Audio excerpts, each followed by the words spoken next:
Walk into a grocery store in 2026, and it can feel like the same cart costs more every time, even when you have not changed much at all. A few items are smaller, a few prices are higher, a few foods do not last long enough to justify what they cost. And the hardest part is how personal it feels. People start thinking they are doing something wrong. You are not failing at grocery shopping. The system is making it harder to shop with confidence. Prices shift, packages shrink, convenience gets more expensive, some foods spoil faster than they used to. So in this video, I want to show you a calmer way to think about groceries. Not panic buying, not extreme couponing, just a monthly core list of staples that usually give real households the best repeat value. By the end, you will know which 20 grocery staples often earn a place on a monthly list, which ones are conditional, and how to avoid the quiet traps that drain money without making meals better. Here is the basic idea. Not every grocery item should be bought the same way. Some things are best purchased weekly. Some are better monthly. Some should only be bought when you know they will actually get used. The goal is not to buy more.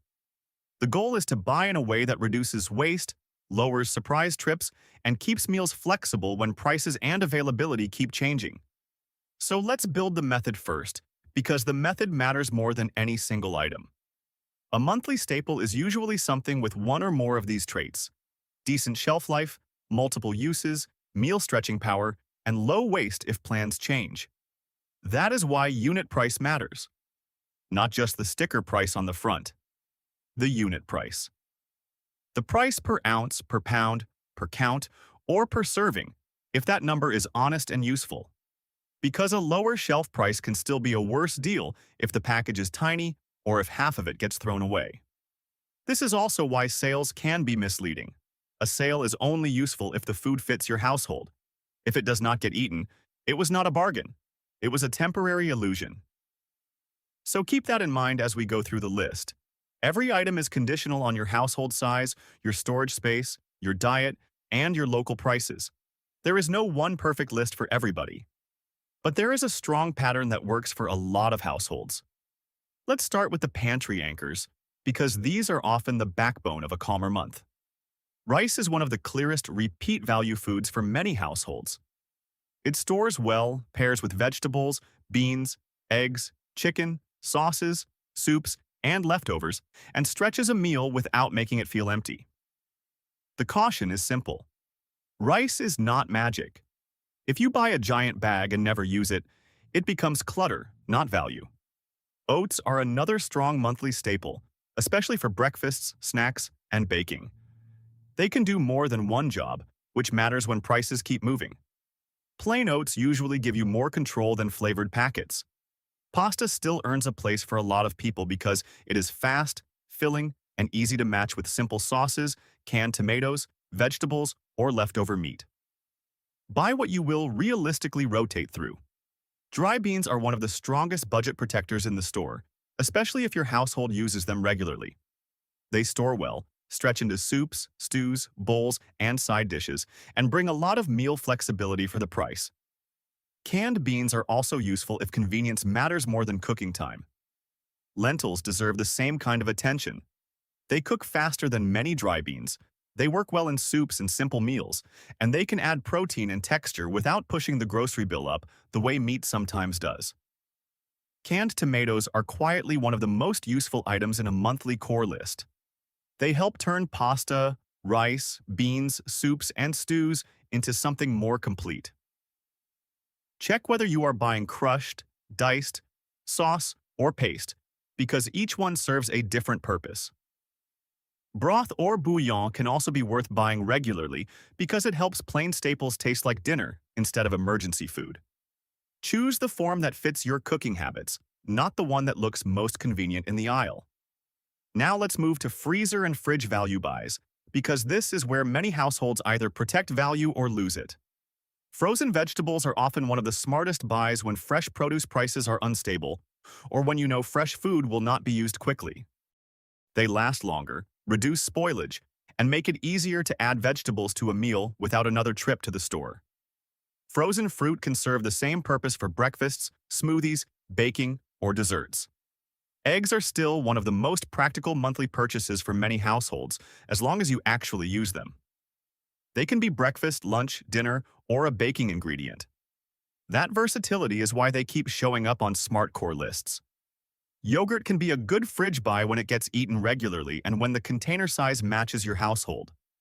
Milk alternatives, like shelf-stable or refrigerated plant-based options, can make sense for households that use them often. Cheese can be a value item when portioning is realistic.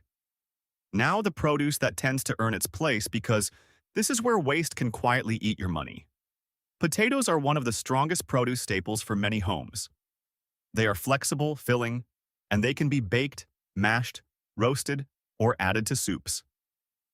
Onions are another monthly staple because they do so much work in basic cooking. Carrots are often worth including because they keep reasonably well, they can be eaten raw or cooked, and they are easy to add to soups, sides, and lunchboxes. Cabbage is one of the most underrated value vegetables in the store. Apples can be a strong monthly fruit for the same reason. Bananas are the opposite kind of value. They are cheap to buy, useful for quick breakfasts and snacks, and easy to rotate through, but they do not last as long. If timing is uncertain, frozen may be the smarter protection. Now let's talk about protein, because this is where many grocery bills start to climb fast. Canned tuna is still a practical monthly item for a lot of homes. It stores well, it can be used in sandwiches, salads, pasta, and quick meals, and it gives you a shelf-stable protein option when fresh protein prices are not behaving. Canned chicken can serve a similar role when it fits the household. Beans and lentils are still the two biggest repeat value proteins for many households because they are affordable, flexible, and filling. Peanut butter is also a strong monthly staple for many homes. It works for breakfast, snacks, sandwiches, and in some recipes. Tofu can be a very smart buy if your household uses it regularly. Affordable chicken cuts, where available, can also belong on a monthly list if you have the freezer space and the habit of portioning safely. That leads to the snack and breakfast items that seem small but can protect the budget more than people expect. Better value cereal can make sense, especially if it gets eaten and if the unit price is sensible. Crackers can be useful if they get used for snacks, soups, or quick lunches. Popcorn kernels are one of the better low-cost snack options when your household is willing to make them. Nut butter, whether peanut or another type, can be practical when it gets used as a breakfast spread, a snack, or an add-in. At this point, let's pause for a quick reset, because this is the part of the video where the pattern matters more than the list. A monthly core list is not a rulebook. It is a backbone. It is the set of foods and household basics that help you avoid waste, reduce emergency purchases, and keep meals flexible when store prices keep shifting. That means the right list for one person is not the right list for a couple, and the right list for a couple is not the right list for a family of 5. Storage space matters, diet matters, cooking habits matter. If your home cannot hold it, it is not a value buy. If your household will not eat it, it is not a value buy. You do not need the perfect grocery strategy. You need a repeatable one that fits your life. Now let's finish with the flavor builders, because cheap food only stays useful if it actually tastes good enough to eat.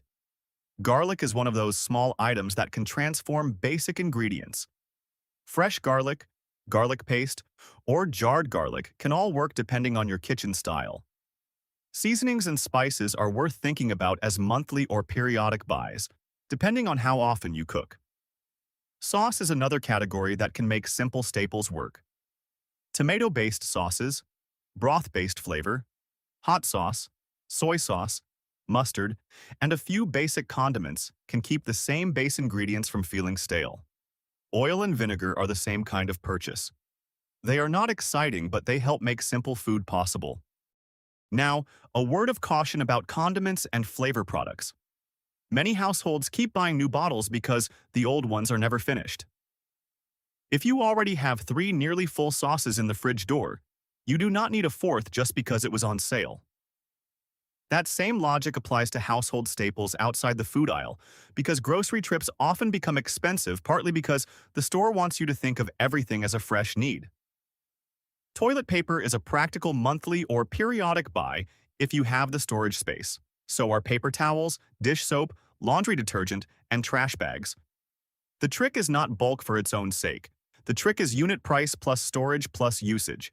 If you buy a giant package that clutters the house or gets damaged before it is used, the savings disappear. Now we need the balance point because every useful list also needs clear limits. Skip items that are only cheap in oversized packages you cannot finish. Be careful with premium branding that makes a basic ingredient look special when it is not. Be careful with health claims that push you toward expensive versions of ordinary foods without a meaningful benefit for your household. And do not let a sale force you into buying food nobody in your home actually eats. If a product regularly goes to waste, it is not a value item. It is an expensive habit in disguise. So here is the simple monthly template. Pick 5 pantry anchors.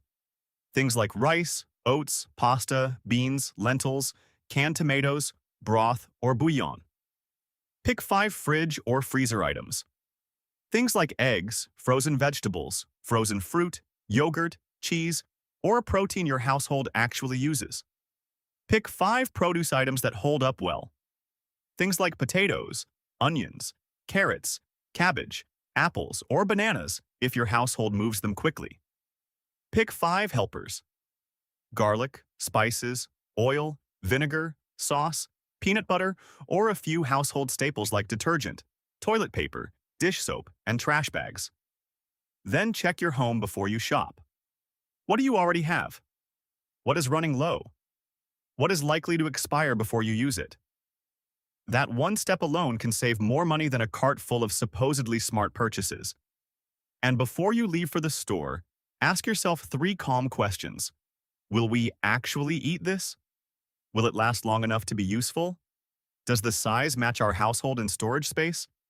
If the answer is no to any of those, walk past it. That is what control looks like in 2026. Not buying everything, not fearing the store, just understanding that the grocery system is designed to make you react and refusing to react on its terms. If you want the full pattern in one sentence, it is this. Buy the foods that help you cook multiple meals, last long enough to be used, and reduce the chance that you need a rushed, overpriced trip later. That is the real protection. And once you start shopping that way, the store looks different.